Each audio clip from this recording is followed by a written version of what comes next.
Good morning. It's lovely to see you. It's really nice to be out here. Let me show you the garden. And the brightest and most beautiful thing, well, we've had our camel incursion now, that's all good. So there are the golden freesias. I'll just do a little in-garden yoga so you can see. And they're pretty gorgeous when they come out like this. And if I go back here, there's a whole lot more, and they look very pretty with the driftwood behind them. The driftwood, which I really need to put around the edge of the garden because it's, the driftwood that I have around the edge of the garden is slowly rotting down. That's the whole point, that's what it does. And see, look, these are the ones, these white ones here really are white. You can see on the outside of them, whereas these ones have the purple outside, and these are the original wild freesias, and they've cross-pollinated with those golden ones. Well, actually there's golden ones elsewhere, and made all these different colours, and it's pretty gorgeous having the mix of them. So there are the golden ones. The parents of these haven't flowered yet, they're later. And there's more white ones, and then there's the original. I believe the proper name for them is Burtonii. And they're gorgeous en masse, and they've been here longer than I have. I've been in this house about 30 years. Hello, Shuffy! And there was a little row of freesias that someone had planted along the edge of the path here all that time ago. Good morning, Linda! And that's what we have after 30 some years. Now, what else have we got? So there's the garden at large, and you can see it's mostly just still gearing up here, but the very first purple sporaxis are coming out. I just love the mass foliage, and I love that I've got these irises coming up here which look like they might flower this year. That'll be very exciting. It's been at least a decade since I've seen them because they've been miserable for that long. And we've still got huge sedum flowers. They're getting a bit tall and heavy so they fall over, but it's a fabulous succulent. And there it is, and you can hear the recycling truck in the background. And I'm just going to walk over here. Oh, look. The aucuba, which I usually enjoy for its leaves, is flowering. And they're really unusual sort of dark red flowers. They make lovely bright red berries later on. And it's just beautiful. And you can see the little roses that I moved here, and the lilies are coming up. They look like fireworks in slow motion. And there they all are. And of course, let's not forget the cineraria, which is gorgeous. So here we are on a Monday morning. Had a bit of a wild night, but the beauty of bulbs is they don't really notice. It's a very early pink and red flower, which you can see is a bit battered.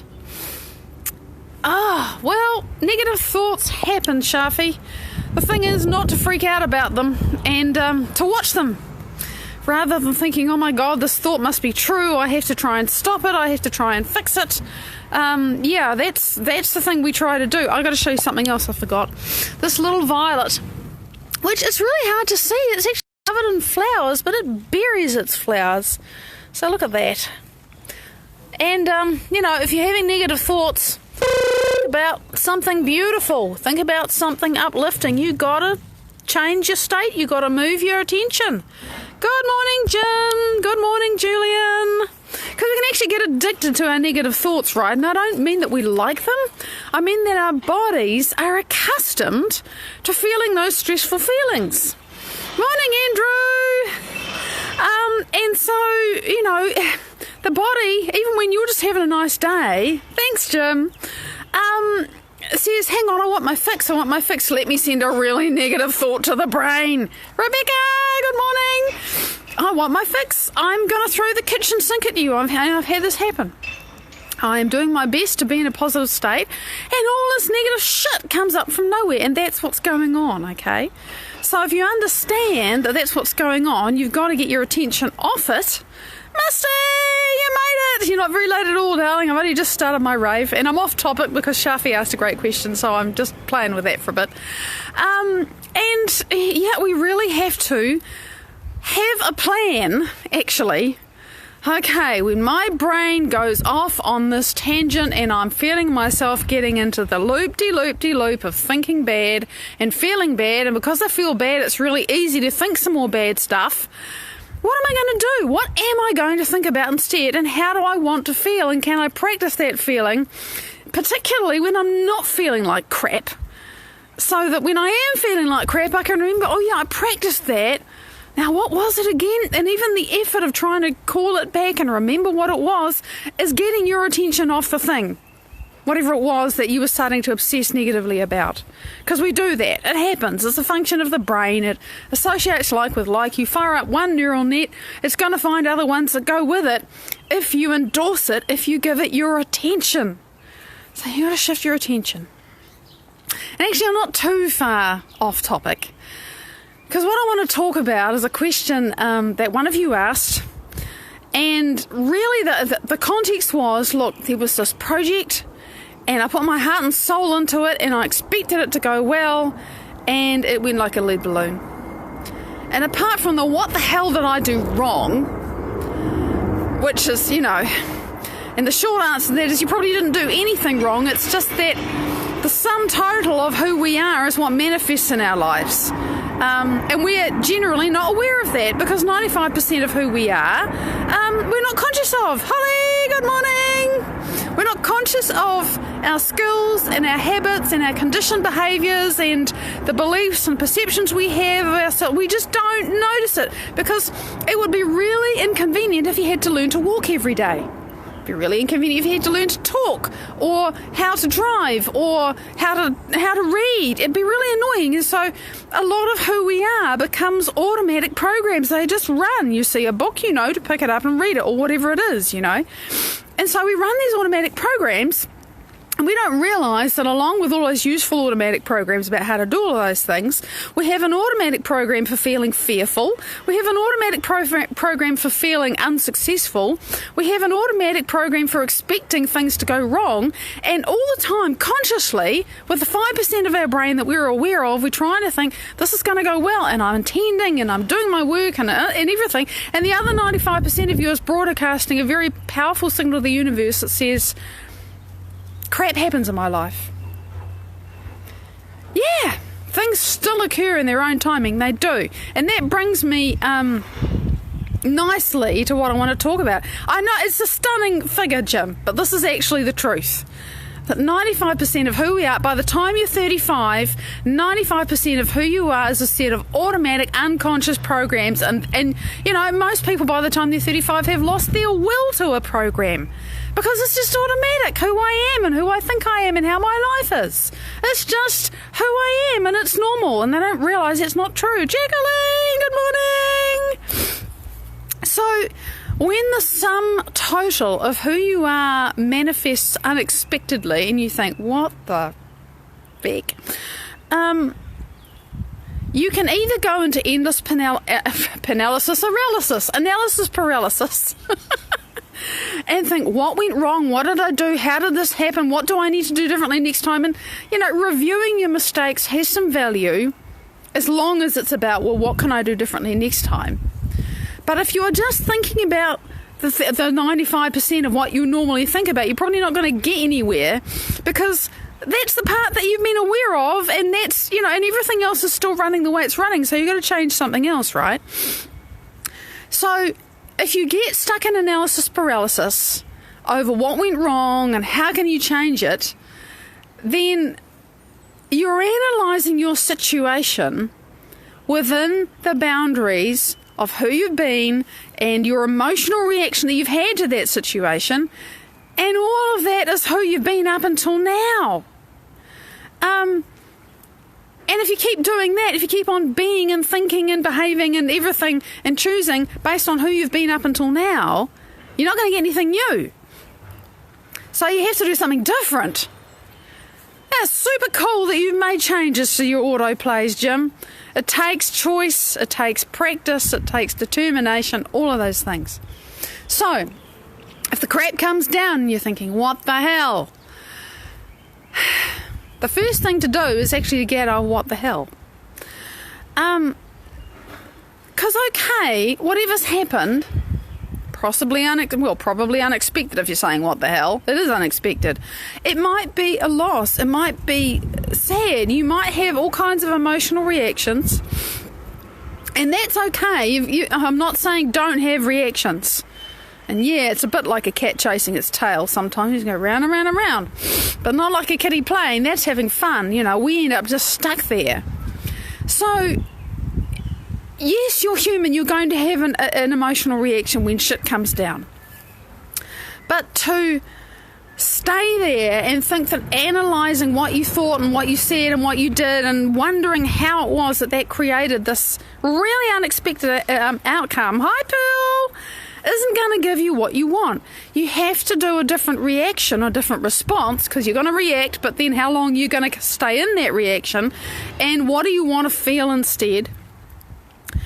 And the moment when you start to notice that, oh shit, I'm reacting and I've been upset about this for 2-3 days, and this is getting to be just who I'm choosing to be now, because I've got all these good reasons to continue to be upset because it was a big loss, and I'm confused and I'm puzzled and I'm trying to work it out. And so it's really important that I work it out, and it becomes the state of being that you just keep going because you're trying to work it out, because you're emotionally branded by this big shock, this big surprise. And, when you have an emotionally charged experience, the brain wakes up and says, oh, something important going on here, pays attention, and we get all analytical and try to figure it out. And the more you try to figure it out, the faster your brain goes, and the more incoherent it becomes, and then you get stuck there. So when you start to notice that that's happening, like, Shafi, you noticed that you had negative thoughts running, and you reached out to, and first in yourself, I'm sure you thought, well, what can I do? I've got negative thoughts running. I need to change this. Oh, I'm a bit stuck. Maddie's not far to come live. Well, I'll ask her. Great thing to do. Get some more information. Read, research. Understand that if you keep asking the question, the answer's going to arrive. It will, one way or another. It will. And once you've noticed, now you've realised with the 5% of your conscious brain that something must be running in the 95% that you can't see, which might have produced something that you weren't aware was going to happen. Because, you have been conscious of it. And the blessing, and I think we talked about this last week, the blessing in the, oh my God, is that thing, when the bolt out of the blue arrives, there's always an opportunity to notice yourself, to notice how you react, because that's who you've been being. That is who you've been being. This manifestation somehow, and oh God, I'm digging myself a hole here, because there's some really shitty things happen, and you think, how in hell did I create that? And sometimes I think, those things when you've been doing the work and you're being the best person you can, and I'll read your comment later, Linda, otherwise I'll lose my thread, and I know you understand that. These bolts out of the blue arrive sometimes just because at a higher, deeper, wider, whatever source level, we are asking ourselves, how are you going to react to this? What are you going to do? Are you really who you've decided to be? And that's not are you going to fail? Can I break you? Can I, it's not about that.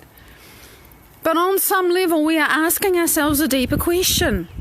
Now that there's adversity, now that there's challenge, now that you've experienced failure or loss or diagnosis or whatever it is, are you going to continue to be who you've chosen to be? Or are you going to go back into fear? Are you going to go back into survival emotions? Are you going to go back into looking everywhere for problems, for answers, and fearfully looking around to see what problem's going to hit you next? Back into survival, right? Better explain that. That is kind of the big choice that we have to make. And sometimes you have to make it over and over and over, and it's a really big choice because of what's happened. Because the stuff comes down, and everything in you was saying, and it happened to me yesterday, everything in you was saying, I need to get upset about this. Briefly, not so little, situation in the Gambia where my dear friend Sang-Marie is living. Because of the restrictions that the government has placed on how the markets can operate, nobody has enough time to sell their goods, and they're very upset, and they've decided to strike for 3 days. And the problem with that is that nobody then can go and buy food for 3 days. And Sang-Marie tells me this, well, I got the message, and everybody's doing the best they can, so I'm not beating up on Sang-Marie because, oh my God, he's in the middle of all this. And on Saturday, when I'm unplugged, I do not connect on Saturday. Very occasionally I do, but you can't rely on that. And on Saturday, Sang says to me, hey, this is happening, and can you send me some funds so I can go to the market before it potentially shuts for a week? Because if the government doesn't respond, then they might just keep striking. And I was listening to this, and I felt myself start to get angry. And I thought, whoa, hold the phone, Maddie. You're just listening to the situation that's on the other side of the world, and you're starting to feel angry. Why? What are you feeling angry about? Oh, well, I have to fix this. I have to get money from here to there, and I haven't got enough time, and it costs more to send it through Western Union, and there won't be enough for the next monthly payment. Very quickly fired up in my head. Andrea, lovely to see you. And I thought, hold on a minute. If I get into this state, if I feel this tension and fear, I'm actually saying that life doesn't have this managed. That I have to run around in tight circles and get stressed and, feel worried about it until I do everything I can. I have to do that. And it's like, no. If I truly know, and I do, you see, this is the difference. If I truly know that everything is for me, and we always get what we need, always, even when it's like, oh my God, they might be hungry for God knows how long. Because there isn't time, the window's passed. Today's Monday. When I got the message, it was Sunday. It was already too late to send the funds. Who knows? It's the unknown. So my response was to start getting angry. Hi, Inga! And then I thought, this is stupid. No, I'm not going to give up the state of being that I've created today because some part of me wants to fix the survival emotions, stress hormones, please, rather than saying life has this handled. And I don't have to know how it's going to work out, and I don't have to even be able to say, oh, I know Sang and his family are going to be able to eat for the next week. Oh, yeah.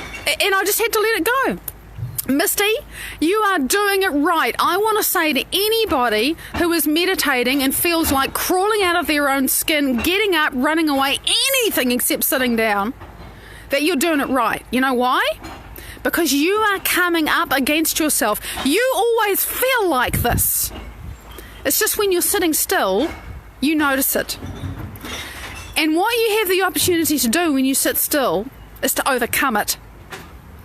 And when you overcome it and you make your heart coherent, you make your brain coherent, and I honestly encourage you to use those tools from Dr. Joe Dispenza because they're so useful. And you will have to work for it. It's not, lots of people don't do this because it's not easy. But when you labour to get your body to sit down and stay quiet and let you come into the present moment, it's so worth it. Like that landslide of glass. That's the glass recycling truck. It is worth the effort of facing yourself and saying to your body, no. Sit down. We're staying here. Hi, Linda. Body, I don't care if you want to climb the wall. You are after your fix of stress hormones. I conditioned you that way. I made you like that. But you know what? Now I am the mind. Come on. Is this all you got? Come on. We're going to sit still. I'm going to open my focus. And you're going to want me to think about all those things from yesterday and all those things from tomorrow and those memories and everything. No, I'm coming back to now. I'm going to breathe in and out of my heart, whatever it is you're doing. That is exactly the choice that we have to make over and over and over. And when the shit comes down, and I'm getting better at doing this with my eyes open, but oh my God, I had to train. It's taken me a while to be able to first notice myself quickly. Like I noticed within seconds. Oh, hang on, I'm losing my state. I don't like this. I want to stay with this feeling of wholeness and connectedness and okayness. Shit, that's moving. Whoa, stop. I don't want that to happen. So I've got to catch myself. This unconscious program that says I have to make sure everything's okay for everybody. Actually, no, I don't. I'm responsible to do what I have agreed to do, and I never made any promises that I can't keep. And I don't help anybody by saying, oh my God, it's awful that they might go hungry. How does that help? It doesn't help. Rather, I would rather stay in the space where I know that life is taking care of them. And I'm just one of its many agents, you know? It's weird to care about someone and at the same time to know it's not my job. So, yeah. So this now, and this now, and this now. Misty, that's exactly the choice that you're making. And I'm so delighted that you're making it.